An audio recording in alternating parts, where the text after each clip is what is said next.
am doing Instant Pot Pulled Pork Nachos. It's a damn delicious recipe. I love her stuff. I'd highly recommend going to her website and checking her out. I will link the recipe when I get done. But I have taken, it calls for a 3-pound pork shoulder, and what I had was an almost 6-pound pork butt, which the butt comes, actually it doesn't mean the posterior, it actually means up near the shoulder, so it's almost interchangeable with the shoulder, but I'd rather have had a shoulder, but I didn't, so you make do. But I cut it up into some pretty large chunks, 2-inch or more chunks. I recommend that whatever you do, you get boneless. Mine had a bone in it that I discovered as I was cutting it. I thought I'd gotten the boneless one, but I have my Instant Pot set on high saute, and I've been working in batches. It's really loud too. I've been working in batches so that you don't crowd the pot. And all I have done is gotten the oil hot, which you can feel how hot it is.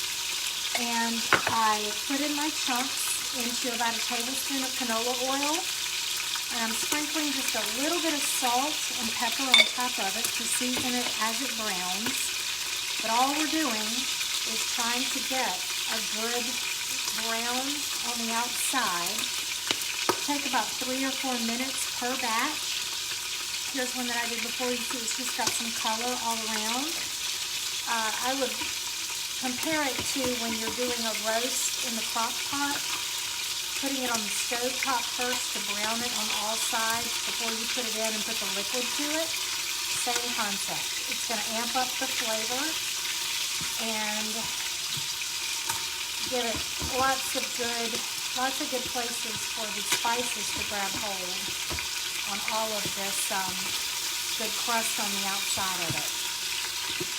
Once I'm done with this part, and it will not be so loud anymore, I'm going to put in some beer, some cumin, some garlic, salt and pepper, chili powder, and oregano. And I'm going to cook it on the pressure cooker setting. For 3 pounds of meat, she suggests 40 minutes. I'm going to cook it on a high pressure setting for about 50 minutes because I've got almost double the amount. I may have to put it on for a little more after that. It's kind of a guessing game. I'm a little bit better at estimating times and extrapolating out when it's a slow cooker or when it's in the oven than when I'm doing the Instant Pot, just because I haven't done it as much. But it's going to cook on high pressure so that when I release the pressure and get it out, it will be falling apart, and I will be able to shred it with 2 forks to make the pulled pork for the top of the nachos. Alright, I'm just taking a couple of these out to make a little more room so that I can make sure and get the last ones brown here. And I think that's going to be good. So, what I'm going to do is,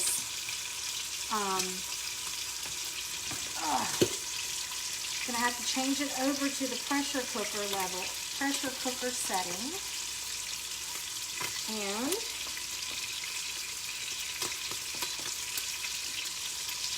before I do that, I'm going to put all of my pork back in, and then I'll show you what we add to it. I was just really wanting some nachos. So, what's better than pulled pork, especially in the summer? I can remember lots of pig pickings growing up. Lots of good pulled pork. I turned it off so that I can load the pot up.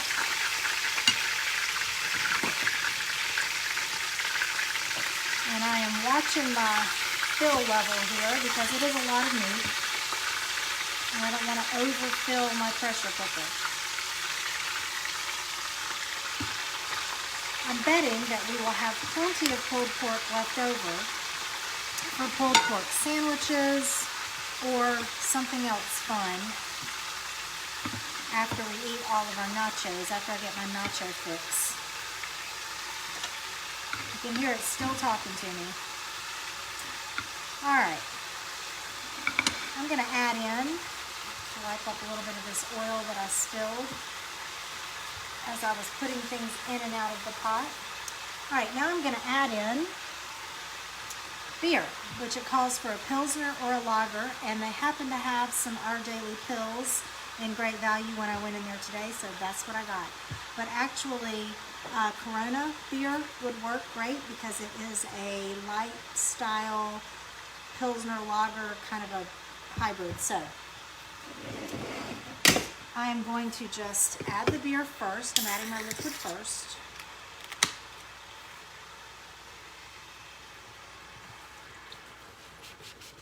And then maybe it'll be a little quieter for me. That smells really good. I always wish this could be like smell-o-vision, like they used to have in the cartoons. I think that it would make it much easier to explain some things if you could smell it. Okay. All right. And it is a light smelling beer. It's not overpowering. Okay. The next thing I'm going to add is my garlic. And I've told you it might not be really popular to admit this, but I use the jarred, already minced kind because it's easier. So it's a 6-clove garlic for one of these. I'm kind of doubling it, so I'm going to put 12 in here. So 2, 3, 4, 5, 6, because each teaspoon is 2 cloves of garlic. 6 teaspoons makes 12 cloves. All right, to this, I'm going to add, let me get my recipe here and make sure, 2 tablespoons of chili powder. I go through this stuff kind of regularly. I keep having to buy it. Sometimes I can find the big containers of it, but often I'm stuck with the little ones and I just have to go through them as fast as I go through them. All right, so 2 tablespoons of chili powder. Sprinkle that in.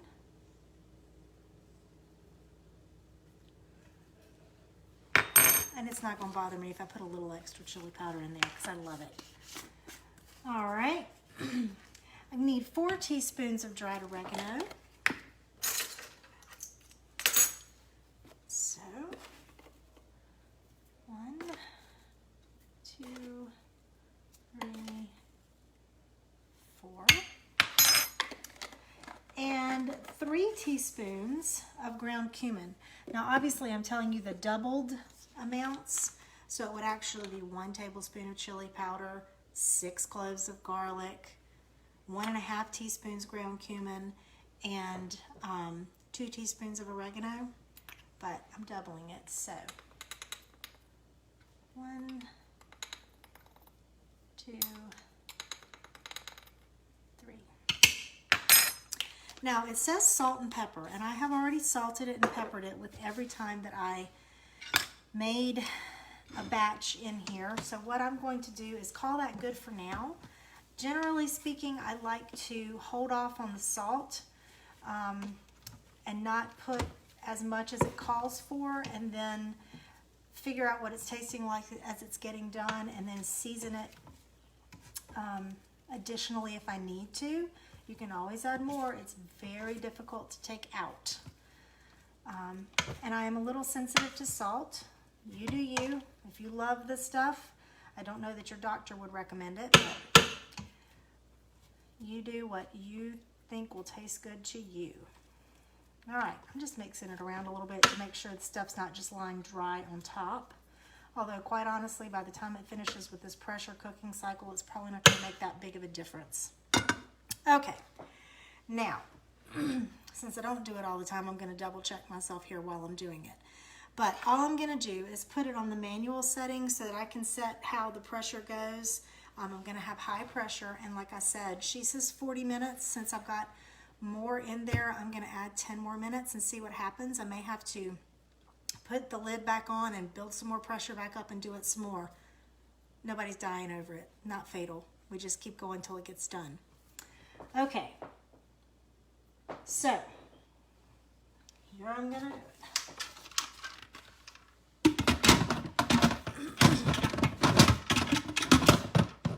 This is the part where I probably am not going to be able to get the lid on because you have to get it into the grooves here.